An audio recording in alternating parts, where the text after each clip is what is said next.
के मंदिर, आपको लगे कि हमारा ये कार्य हो जाना चाहिए, ये कार्य हो क्यों नहीं रहा, आखिर में इतने दिन से लगी हूं, ये काम क्यों नहीं हो रहा, सबके काम हो रहे हैं, मेरा क्यों नहीं हो रहा, तो विश्वास रखकर 5 सोमवार, 6 सोमवार, 7 सोमवार इसको कर कर देखिएगा। गणेश जी का स्थान जहां से पानी बहता है उसके सीधे हाथ पर, वहां पर एक बेलपत्र समर्पित कर कर थोड़ा सा जल वहां समर्पित करिए। षडानंद कार्तिकेय का स्थान एक बेलपत्र समर्पित कर कर थोड़ा सा जल वहां समर्पित करिए। अशोक सुंदरी का स्थान थोड़ा सा जल समर्पित करने से पहले एक बेलपत्र, फिर जल। 3 स्थान।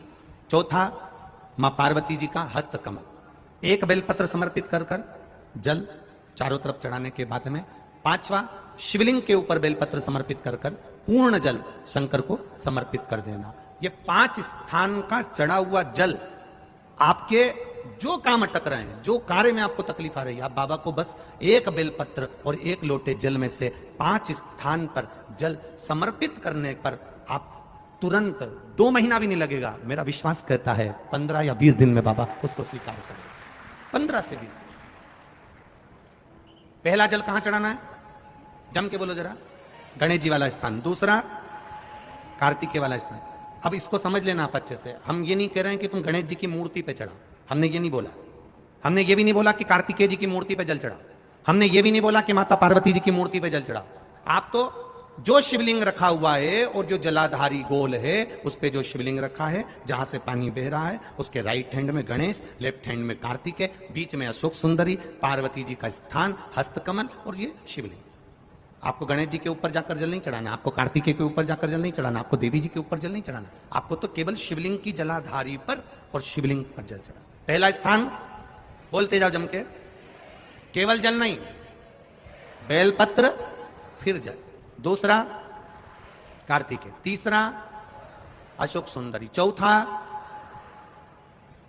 अब पार्वती जी को जो तुम जल चढ़ाओगी और बेलपत्र चढ़ाओगी उसमें तुम्हारा स्मरण होना चाहिए, तुम कहां बैठी हो जल चढ़ाने के लिए, तुम्हारा ध्यान कहां है, कहां बैठकर शंकर जी को जल चढ़ाना चाहिए।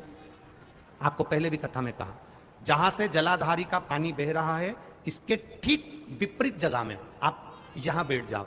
उत्तर दिशा में पानी जाता है तो आप दक्षिण दिशा में बैठकर उत्तर की ओर मुख कर कर बाबा के, मां पार्वती जी के हस्त कमल पर बेलपत्र रखोगी, जल चढ़ाओगी और वहीं से बाबा को तुरंत आनंद के साथ में बेलपत्र चढ़ाकर जल चढ़ाओगी।